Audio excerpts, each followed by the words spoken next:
Good morning. This is the Keeping It Real Sunday School class from Cornerstone Baptist Church in Richland, Missouri. I'm Dr. Max Thornsberry, and I'm the teacher, and my wife Brenda will be reading the scriptures this morning out of the Authorized Version, the original King James Version of the Bible. We're going to be continuing our study in Genesis 13, and this is a quite interesting portion of Scripture because it deals with be fruitful and multiply, and how God has basically increased the sustenance of Abraham and his nephew Lot to the point they got so many cattle and sheep and goats and donkeys and camels that they've got to separate from one another and find new land. So let's start out in Genesis 13 and read verses 5 and 8. 5 through 8. Okay. 5 through 8. And Lot also, who went with Abram, had flocks and herds and tents, and the land was not able to bear them, that they might dwell together, for their substance was great, so that they could not dwell together. And there was a strife between the herdsmen of Abram's cattle and the herdsmen of Lot's cattle, and the Canaanite and the Perizzite dwelt then in the land. And Abram said unto Lot, Let there be no strife, I pray thee, between me and thee, and between my herdsmen and thy herdsmen, for we are brethren. Now it's interesting that we have mentioned here Canaanite. Did you know from our lesson last week, Brenda, that Ham's son was Canaan? And Canaan was a long-term enemy of Abraham and the people of Abraham, the Jewish people, all the way up through the time of David.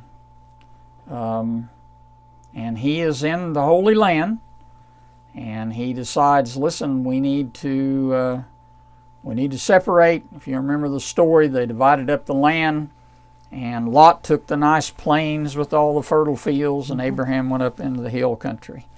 And that hill country is where Jerusalem is today, Bethlehem. And Abraham, to prevent problems and issues between the two groups, has divided this country up. All of it's been given to him, but he said, we got to separate, we got to find better grazing ground. We've already got the Canaanites and the Perizzites here. What are they? Perizzites, P-E-R-I. Perizzites, that sounds like parasites, doesn't it? They probably were parasites. And we don't have enough grass. Yeah. So he gives Lot first choice, and what's Lot do? Takes the best. It's interesting that Lot and his family end up on the other side of this hill country, clear over there around Jericho, and clear over there in Sodom and Gomorrah, and obviously didn't stay in the country that he chose. So there must be, I'm sure there's something to that as well.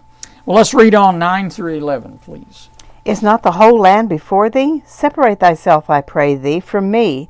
If thou wilt take the left hand, then I will go to the right. Or if thou depart to the right hand, then I will go to the left.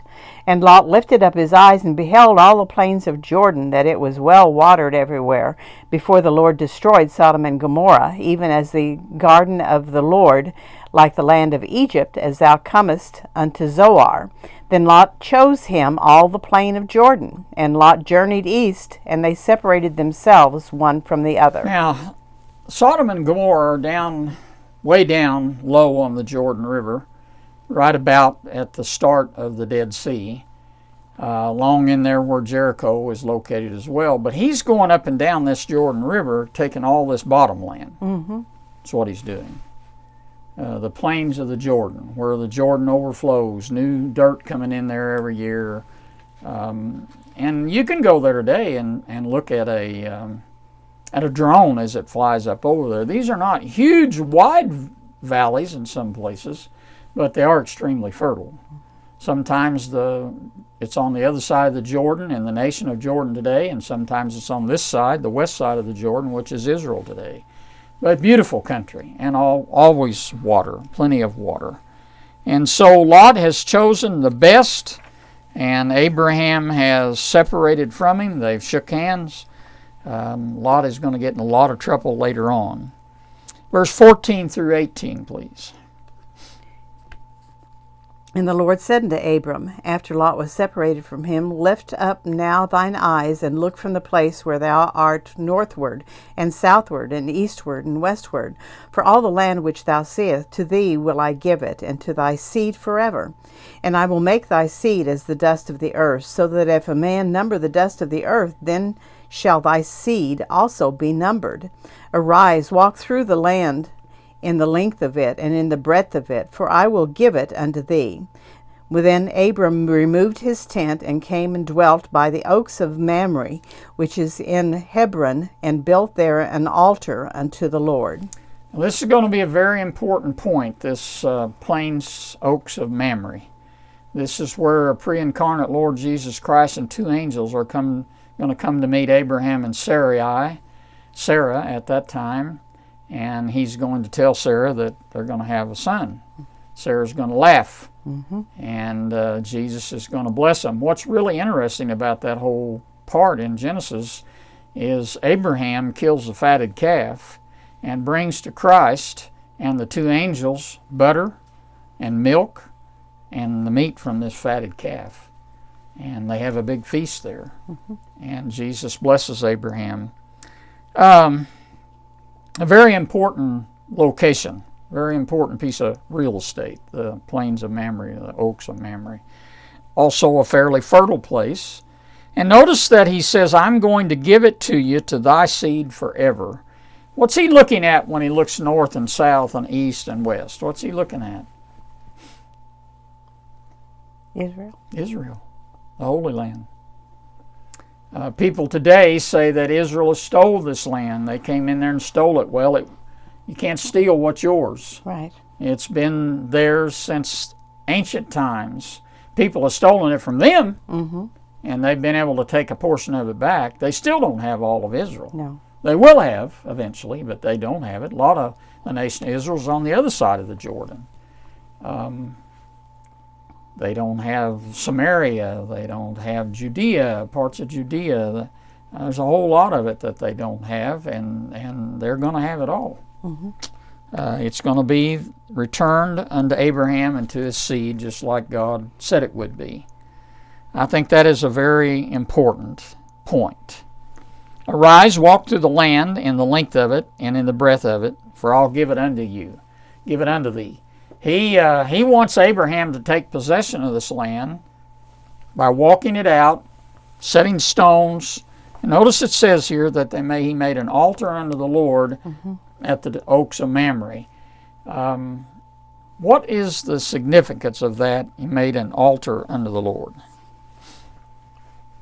Worship and acknowledgement of who God is. What is an altar used for? It's used to sacrifice. You take a lamb, you sacrifice it, you shed its blood, you burn its meat on the altar.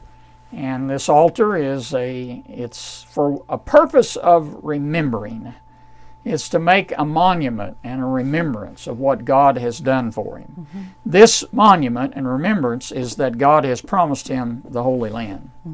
Even though it's occupied by Canaanites and eventually going to be occupied by Philistines, eventually under King David's rule, they're going to have the whole Holy Land.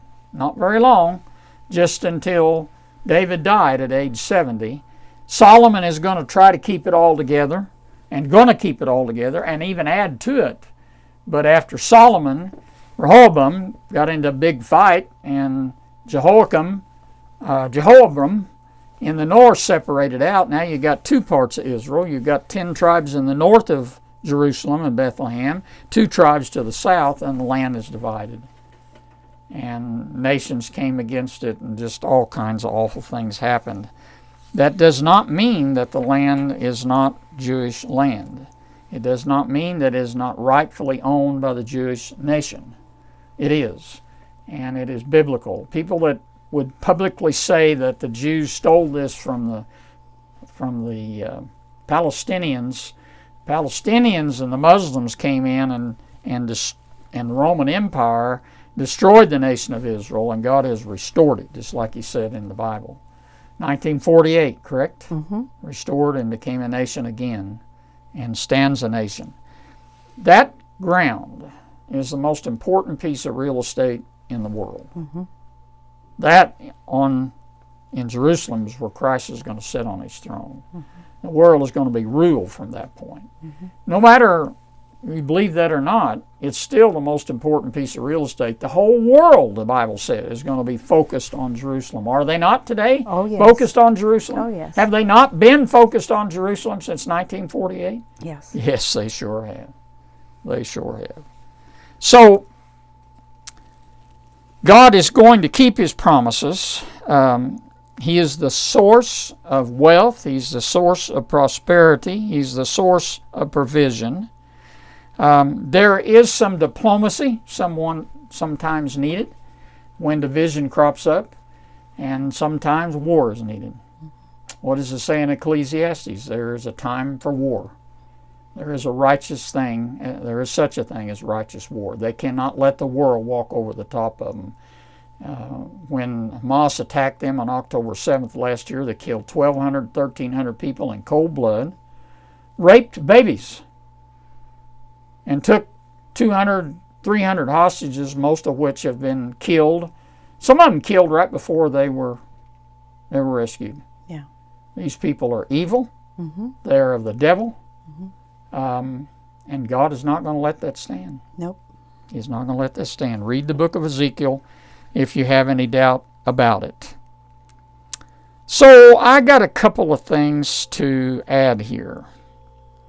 Did Abraham trust God and have faith in God that he would bring about what he said? Of course. Did he not say all the nations shall be blessed because of you? If we'd take the blessing, if we'd recognize the blessing. And he also said that from his seed, from the promise, seed of promise, Isaac, that a nation's going to arise that you cannot count. Say by the dust of the ground or the sands of the seashore is a figurative way, right? Of saying you can't number them. So are God's promises true? Are they going to come to pass? Are they real? Are they just words? No, they're not just words. They're real.